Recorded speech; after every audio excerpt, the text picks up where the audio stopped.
दोस्तों, आज इस वीडियो में मैं आपको दो ऐसी कहानियां सुनाऊंगी जो आपको हर मुश्किल समय में सही रास्ता दिखाएंगी। जीवन में जब कभी आप चिंतित और दुखी होंगे, उस समय ये कहानियां आपको आगे बढ़ने के लिए हिम्मत और साहस देंगी। इसलिए कहानियों को प्लीज एंड तक जरूर सुने। नंबर 1 कहानी। एक शहर में एक बहुत धनी व्यक्ति था, लेकिन एक दिन उसके जीवन में ऐसा समय आया कि उसे व्यापार में बहुत घाटा हुआ। उसकी सारी संपत्ति बिक गई। उसने जीवन में जो भी धन कमाया था वह सब कुछ खत्म हो गया। ऐसे हालातों में वह इतना टूट गया कि उसने सोचा कि इस जिंदगी से बेहतर है कि वह सुसाइड कर ले। मन में ऐसा सोचकर वह नगर के बाहर एक पहाड़ी की चोटी से कूदने के लिए वहां चला गया। जब वह पहाड़ी की चोटी से कूदने ही वाला था कि अचानक एक साधु ने उसका हाथ पकड़ लिया।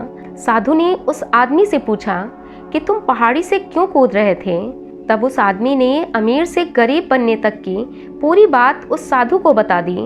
आदमी की बात सुनकर साधु ने कहा, तुमने धन को खोया है, अपने आप को तो नहीं खोया।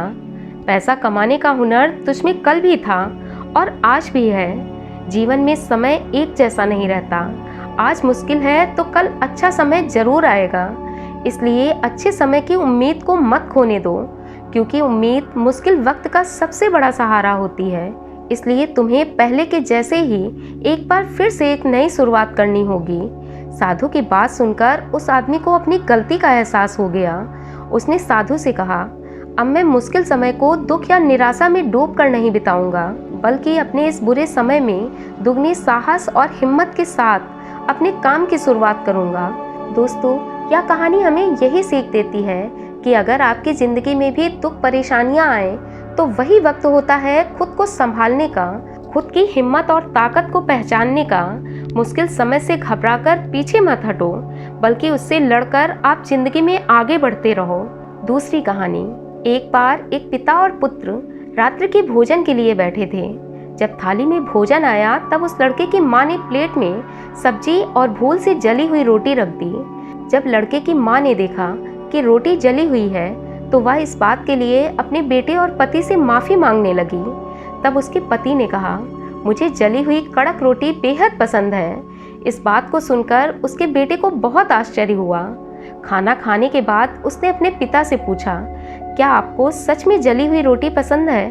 तो उस आदमी ने अपने बेटे से कहा, तुम्हारी माँ ने आज सारा दिन काम किया है और वह थकी हुई है। ऐसे में एक जली हुई रोटी के लिए बिना वजह अपशब्द कहना गलत है। एक जली हुई रोटी किसी को ठेस नहीं पहुंचाती है, लेकिन हाँ, कड़वे तीखे शब्द जरूर किसी को चोट पहुंचा सकते हैं। उसने अपने बेटे से यह भी कहा कि तुम्हें पता है, ये जिंदगी कमियों से भरी है। ऐसा कोई इंसान नहीं है जिसमें कोई कमी या दोष ना हो।